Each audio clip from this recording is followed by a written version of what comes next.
Aonde que é? Qual que é a dúvida tua? Desculpa. É nas atividades de variáveis, a diferença entre variável no estilo caractere e literal. Ah, perfeito. Aqui, tipo de dados. Bom, a gente tem os tipos de dados nativos, né? Os nativos da linguagem C. E eu vou te dizer que os nativos da linguagem C é isso aqui, ó. Eu vou até destacar aqui. Ai, ele não vai permitir eu colocar aqui. Deixa eu ver uma coisa. Preenchimento. Vou colocar outra corzinha aqui. Vou colocar aqui verdinho, tá? Eu posso dizer para você o seguinte, deixa eu ampliar aqui. Bom, tipos de dados. Quando a gente vai falar em dados, então, né? Nós estamos falando dos dados que vão ser representados ali nas variáveis, por exemplo, né? Com o que a gente trabalha, né? Quando inventaram lá o compilador, né? E foram tratar no compilador para a linguagem C, nós estamos falando da década de 70, tá, gente? Então, veja que os padrões internacionais, e aí quando construíram, determinaram que na linguagem C bruta, o que pode ser programado naquele momento, né? Bom, era trabalhar com tipos inteiros, ou seja, sem casas decimais, né? Então, número 1, 2, 3, menos 1, menos 1000, né? Mas números inteiros sem casas decimais. Números reais, ou seja, infinitos números, né? Porque nós temos qual é o intervalo de 0 a 1? Eu tenho infinitos números, né? Eu tenho 0, 0,001, 01, 0,5, enfim, eu tenho infinitas possibilidades. Então, os números reais, eles trabalham com as casas decimais. Só que os números inteiros fazem parte também dos números reais, certo? Tá? Então, o número real, ele é um conjunto que engloba tanto os inteiros quanto os reais, tá? Se a gente pegar a simbologia, né, dos números, teoria dos conjuntos, você vai ver que o inteiro está dentro e o real está mais fora, né? Porque o real pega o inteiro e real. Aí nós temos os tipos booleanos. O que é tipo booleano, né? Booleano, bool, ele na verdade é os números lógicos, né? São as expressões lógicas que nós vamos ver. Que para computação, né, para a parte eletrônica, quando também foi feito aí a identificação dos componentes eletrônicos, a gente só trabalha com bit, né? A parte menor, a menor parte aí computacional é o bit. Então, a gente está falando de codificação zeros e 1. É a única coisa que ele sabe te responder. É 0 ou 1. Então, a gente vai dizer e vai trabalhar com ele que é um tipo lógico, né? Verdadeiro ou falso. Nunca se esqueçam que a lógica booleana, a lógica matemática, que auxiliou a construção da computação, ela veio desde a época de Aristóteles, né? Quando questionava ser ou não ser, eis a questão, né? Questionar a lógica, né? Então, todo esse processo veio aí da época dos filósofos. Bom, pois bem, aí nós temos o caractere, tá? E quando a gente fala de caractere, a gente está falando de armazenar uma letra ou um caractere especial, que é um símbolo. A gente diz caractere alfanumérico. Olhem para o seu teclado. Olhem aí todo mundo aí, para quem está com o computador, olhem o seu teclado. Tudo que está no teclado, ele corresponde a uma coisinha chamada tabela ASCII. Esse é o nome, né, esdrúxulo da internet, ok? Tabela ASCII, tá? Essa tabela ASCII, tá? Que é um padrão internacional, ela tem todos os caracteres alfanuméricos. O que vem ser esses caracteres alfanuméricos? O que vocês estão vendo aí no teclado. Todos os números, né? Todas as letras minúsculas, letras maiúsculas, jogo da velha, cifrão, porcentagem, e-comercial, asterisco, abre parênteses, fechar parênteses, colchete. Tudo que vocês estão vendo aí no teclado vem da tabela ASCII, caractere alfanumérico, tá? Então, veja, e tudo isso aqui é codificado por zeros e uns. A gente está vendo lá, por exemplo, a barra de espaço, a gente vai brincar um pouquinho depois disso na programação, a barra de espaço, ela equivale a um número. Ela equivale a um número decimal. Ela, por exemplo, corresponde ao número 32. Nossa, professor, que viagem, o que é isso?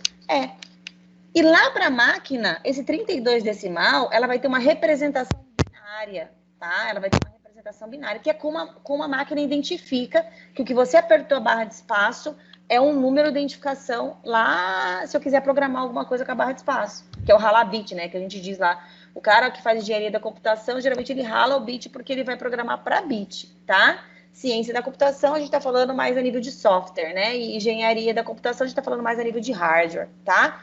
Então, quando a gente fala em bit, a gente está falando, então, na parte mais próxima, a parte eletrônica, tá? A mais próxima, a parte de hardware, né? A gente fala mais a linguagem de máquina.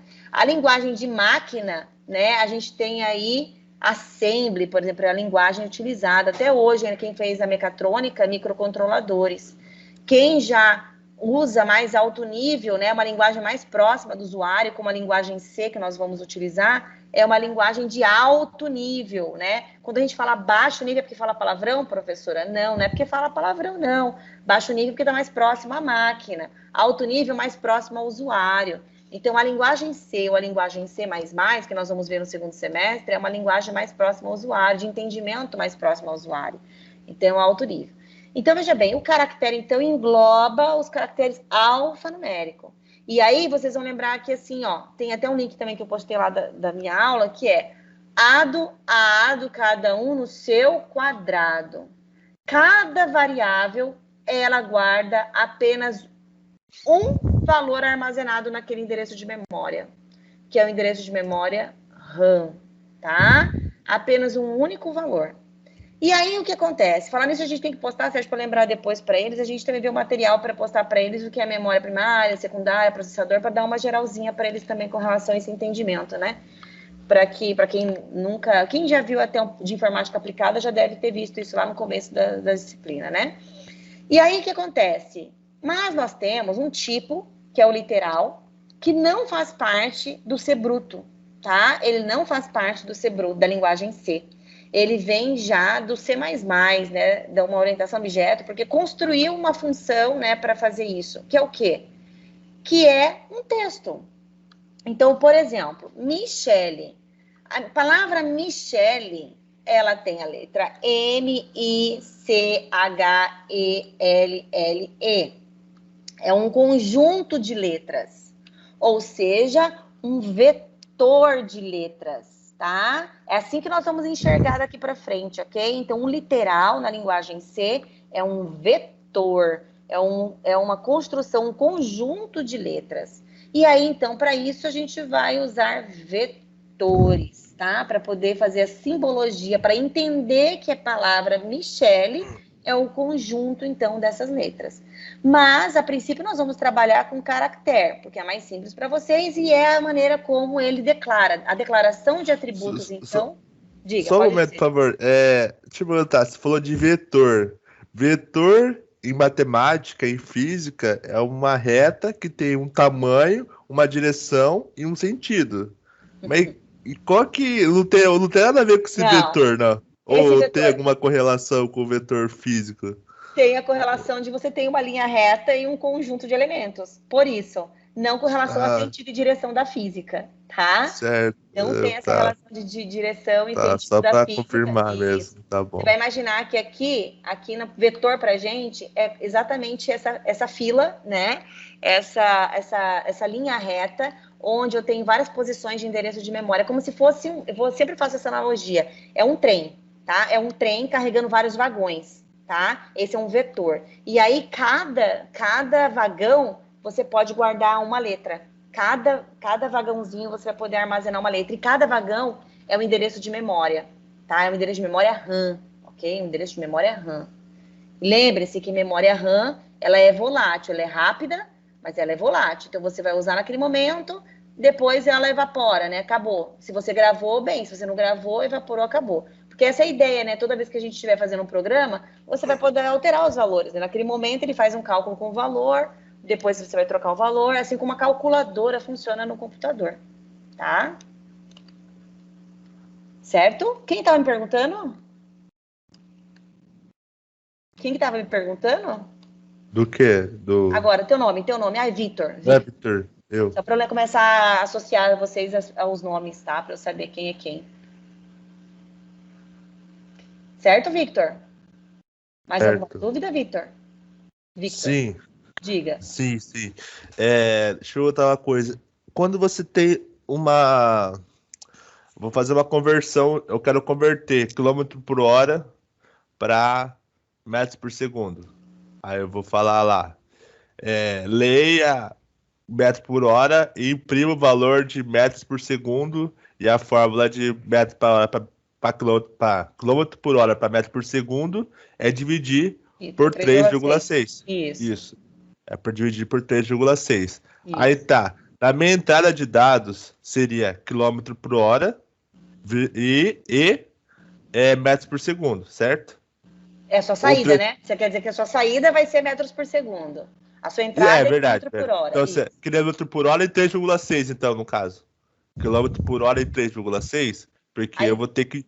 Aí você vai ter que criar uma fórmula, aí uma expressão aritmétrica, que é a próxima coisa que a gente vai dizer para vocês também. Depois que vocês entenderem isso, né, essa estrutura básica, que é o do processamento, que você vai ter que entender que tem uma entrada, tem processamento e tem saída. Qual a sua entrada nesse caso aí? A entrada é o quê? Você está entrando... por hora. Isso, você está entrando um valor quilômetro por hora. Tipo, você vai dizer lá, eu tenho 100 km por hora. Qual que é seu processamento? É criar uma expressão aritmética que vai fazer isso, que vai fazer a conversão. Ou seja, pegar a entrada e dividir por 3,6, tá? Essa vai ser a expressão aritmética. E qual é a saída? Imprimir esse novo resultado. Agora, o que você vai ter que entender, e aí que é a sacada, que cada coisa que a gente cria, a gente tem que guardar em um lugar. Então, por exemplo, esse quilômetro por hora que você está chamando, a gente não vai trabalhar outra coisa, é importante isso, a unidade de medida. Nós não colocamos lá na variável o quilômetro por hora. Essa unidade, ela não aparece, tá? A gente trabalha com valor, não com unidade de medida. A unidade de medida, ela vai aparecer como declaração, como comentário.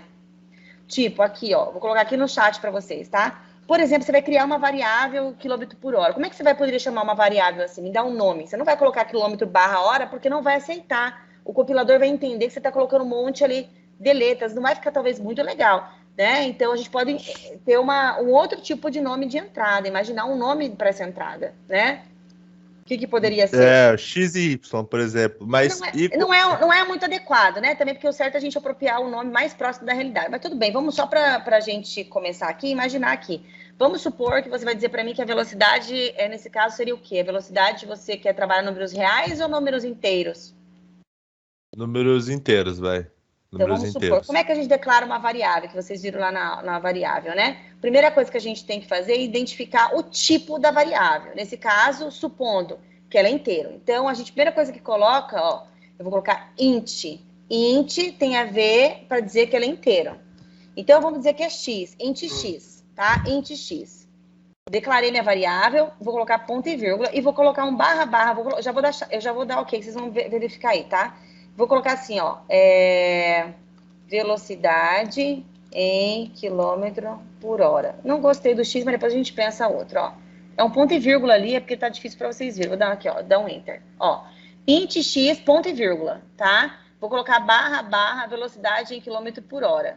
O que significa isso, gente? Que eu acabei de criar uma casinha chamada x, que vai ser do tipo inteira.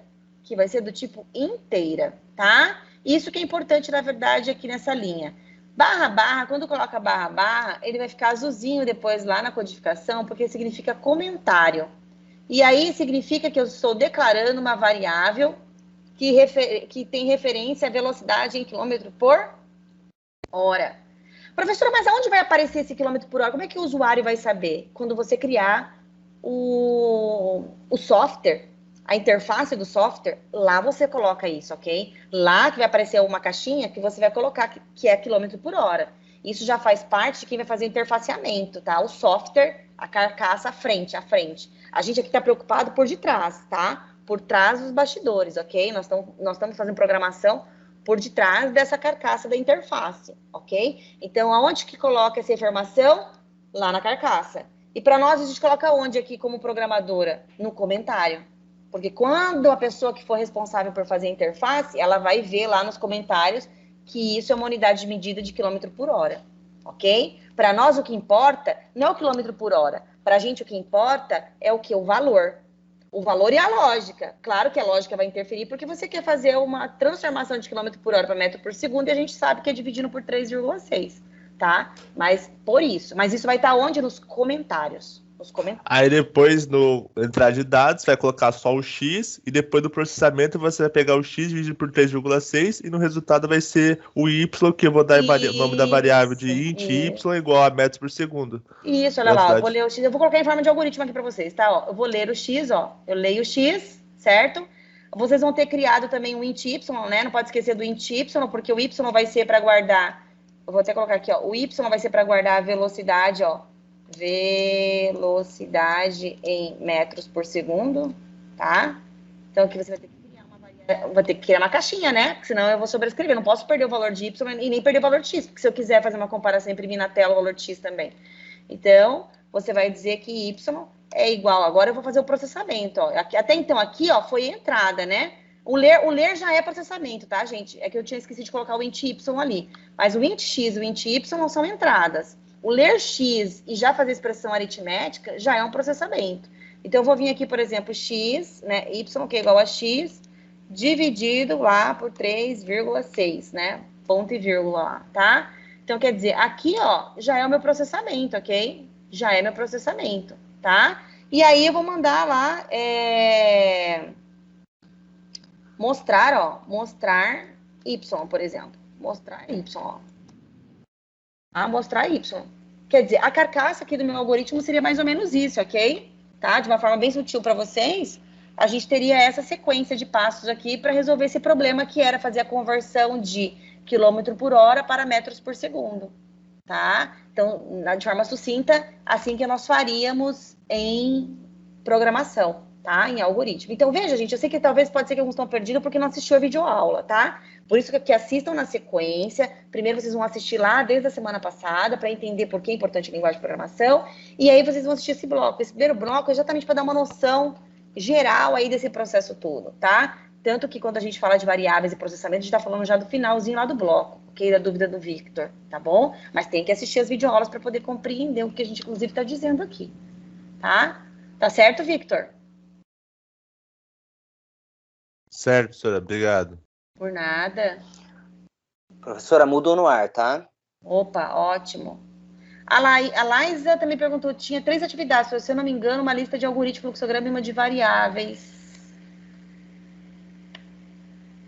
Ela está confundindo o que é atividade aí, professora. Estou tentando explicar aqui no texto, mas nós temos uma atividade só. Se quiser que eu compartilhe o Moodle aqui. Pode ser. Nós temos uma atividade só, né? Então ela precisa mostrar para ela aí. Tá. Vou mostrar aqui a diferença do que é atividade e o que é material, né? Isso, pode mostrar lá então, Sérgio. Já tirei aqui do compartilhamento. Muito bom, Victor. Então, pessoal, isso aí. ó, Gostei de ver a galera já estudando aí, você viu, né, Sérgio? Estudaram bonitinho, ó. Muito bom. Com certeza. Pessoal, para os alunos novos aqui aproveitando, ó, para entrar no Moodle, vocês têm que entrar aqui no endereço do site do IFE de registro, tá? Cuidado que vocês digitarem ifsp.edu.br, vai cair no site da reitoria, tá? Do Instituto Federal. A reitoria é o órgão que controla todos os campos do Instituto Federal no estado de São Paulo, tá? E lá tem o Moodle deles também, vocês não vão achar nossa disciplina lá, tá? Então, vocês vão entrar aqui no rgt.ifsp.edu.br, tá? E aí vão clicar aqui no Moodle, tá? Na opção do Moodle. Tem 2 opções aqui. Esse Moodle Tutoria é um Moodle interno que os professores utilizam para treinamento, tá? Vocês vão entrar sempre nesse Moodle Swap, do lado esquerdo, tá?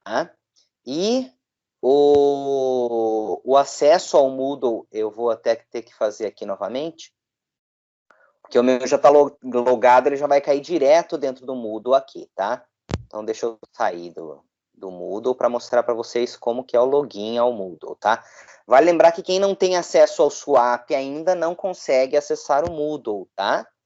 Então, vocês têm que ver na secretaria, tem que ver com a coordenação. Primeiro, fazer o acesso ao Swap. O Swap é o programa onde a secretaria cadastra as turmas, os professores, os alunos, as notas e as faltas, tá? Mas o Moodle é o ambiente onde a gente tem as disciplinas, os conteúdos propriamente ditos, tá? Então, galera, conforme vocês clicarem lá no Moodle, vai aparecer essa tela aqui. Não utilizem esse lateral esquerdo aqui para fazer login, tá? Vocês vão usar sempre esse botão do lado direito, IFSP Swap. que ele vai fazer login com o mesmo nome e senha do swap que vocês têm cadastrados, tá? Por isso é que tem que fazer cadastro no swap primeiro, depois acessar o Moodle. Legal?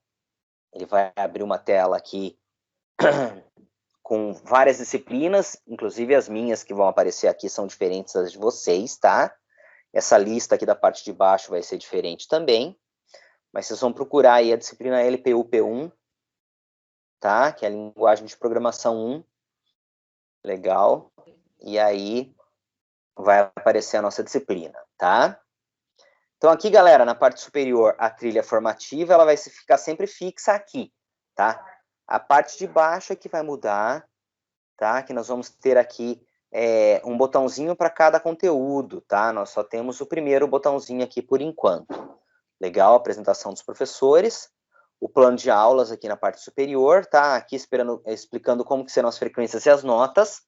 As frequências, as faltas vão ser contadas, aí as presenças e faltas vão ser contadas de acordo com a participação de vocês nas aulas síncronas e o envio das atividades, certo? Vou explicar o que são essas atividades. As notas, galera, vai ter uma prova do primeiro bimestre no dia 7/5, às 8 da manhã, tá? E vai ter uma prova segundo bimestre no dia 1 de julho, 1/7, às 13h30. Tá? Então, como que vai compor essas notas? A avaliação vai contar 30% da nota do primeiro bimestre, as atividades e os questionários semanais vão ser 20% da nota. Tá legal? No segundo bimestre, mesma coisa, tá? Bom, aí aqui, galera, as apostilas, certo? Uma apostila adicional aqui é o material de aula, uma apostila adicional aqui do professor Mário, tá? Essas 5 apostilas que eu postei aqui no chat, que são parte das videoaulas, que nós estamos explicando nas videoaulas, legal? E tem o curso básico de linguagem C, que a gente vai utilizar nas próximas semanas, quando a gente começar a programar em linguagem C. Aí eu vou postar de novo isso aqui. O Fórum 1, galera, obrigatório que vocês participem, é para vocês se apresentarem, os alunos se apresentarem uns aos outros, legal? Como a Natália, Yasmin, Victor, Vitória, o pessoal todo já se apresentou, tá? Só um minuto. Legal. O Fórum 2 do Café Computacional, vocês vão fazer como está aqui na apostila 1, na apostila da parte 1, algoritmos, tá? Vocês vão montar um algoritmo, tá? Explicando como que faz café, blá, blá, blá. Já tem alguns resultados aqui que a galera postou. Não vale copiar do parceiro aqui que tá aqui em cima, tá? Façam os seus, tá? Não precisa gravar vídeo, como tá lá na apostila da parte 1, tá? Aqui, galera, ó, encontros síncronos. A aula de quinta-feira eu dividi em 3, parte 1, 2 e 3, porque ela ficou muito comprida, tá? E aí tem um vídeo sobre pesquisa operacional que a professora Michele mostrou aí para a galera na aula de quinta. A aula de sexta-feira tá aqui, tá? Na parte de baixo. Legal? Aí depois, galera, tem 4, 5 vídeos aqui, tá? Então nós temos aqui, bloco 1, tá? Explicação aqui, as principais partes de um algoritmo. Bloco 2, fluxogramas, tá? Bloco 2 de novo, aqui eu gravei 2 vezes, alguns alunos comentaram que esse primeiro vídeo estava ruim de volume, tá? Meu microfone está com problema, tanto que hoje eu não estou participando tanto da aula aqui não, tá? Tá dando chiado, tá complicado. O bloco 2 aqui, então, regravado, o bloco 3, tá? E um bloco 4 e o bloco 5 aqui, mais uma videoaula aqui da professora Michele, que ela acrescentou. Isso, desculpa te atrapalhar, Sérgio, que ali na Variáveis, então, tem a videoaula ali que o Sérgio gravou, e aí eu coloquei também um extra aqui para vocês, que eu também já tinha gravado essa aula. Então, vocês têm ali 2 gravações. Então, assiste as duas, né? E aí, serve para auxiliar vocês aí. Aqui, Laísa, exatamente aquilo que você perguntou, tá? Essa aqui as tarefas, tá? Então, aqui nós temos a tarefa 1, o envio da lista 1, lista 2 e lista 3. Legal, tá aqui os PDFs, eu não tinha colocado no chat, Laís, agora que eu entendi o que você perguntou, tá? Eu não tinha colocado no chat a lista 1, lista 2, lista 3, aí em PDF, tá? Tá aqui no Moodle, legal? Lista 1, variáveis, lista 2, fluxogramas, lista 3, algoritmos, tá certo? Vou até colocar aqui também, aqui em cima no material, não vou deixar lá embaixo mesmo na atividade, tá? É uma atividade só, tá? Mas para envio dessas 3 listas aqui, tá legal? Vamos ver depois com a professora Michele, pode ser que a gente prorrogue um pouco o prazo dessa atividade, tá? Mas, por enquanto, ela tá até o dia 25, acho que nós vamos jogar até a outra semana, né, professora? Eu acho que vai ser mais adequado, né? Porque como tem gente entrando aí, para dar tempo de eles assistiram a videoaula ainda, então, por exemplo, hoje eu tenho certeza que acabou que a gente está conversando aqui, não deu tempo, talvez, de assistir todas as videoaulas, então eles precisam desse tempo. Isso. Aproveite o final de semana, gente. Aproveite o final de semana aí para poder fazer repeteco dessas aulas. Quem começou agora, assistir todos os nossos encontros, né? Porque assim fica mais fácil de ver a sequência, ok? De não atropelar os conteúdos. Isso, aí eu vou colocar aqui no chat, eu vou colocar os 3 PDFs aqui das 3 listas, tá? Então é isso.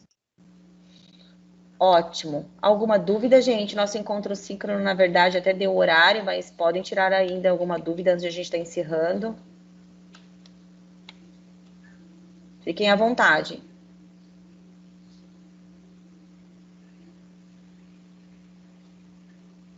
Caso você não tenha nenhuma dúvida agora, então o professor Sérgio vai estar parando a gravação, né? Tirando uma nova lista de frequência. E a gente vai estar aqui disponível no chat para estar atendendo vocês aí enquanto vocês estão assistindo as videoaulas, tá?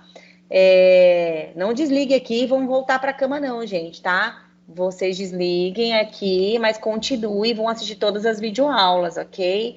Vamos lá, não vamos sobrecarregar, né? Então, foram quebrados de pouquinho, por isso estou deixando esse tempo mais longo para vocês fazerem, desde semana passada, essa semana, provavelmente, talvez ainda semana que vem, justamente para que dê tempo que vocês estão chegando e fazer de uma forma mais tranquila, mas que aprenda essa base. Isso é muito importante. Esse bloquezinho aí que a gente tá mostrando para vocês é fundamental para a gente começar depois a programação propriamente dita, tá? É fundamental. Então, caprichem nesse entendimento dessas videoaulas. Se não entender, manda pergunta no chat pra gente. Vem no horário de atendimento, ok? Só uma observação hoje no horário de atendimento. Hoje tem uma reunião especial, excepcional do NDE, né? Eu faço parte do NDE da Engenharia de Produção e a reunião está marcada para as 15 horas. Então, talvez, pode acontecer de eu não estar disponível, abrir uma reunião no horário de atendimento para vocês, ok? Mas, qualquer dúvida, vocês podem estar colocando lá no chat que eu respondo, tá bom? Só por conta dessa reunião excepcional aí do NDE de hoje, tá?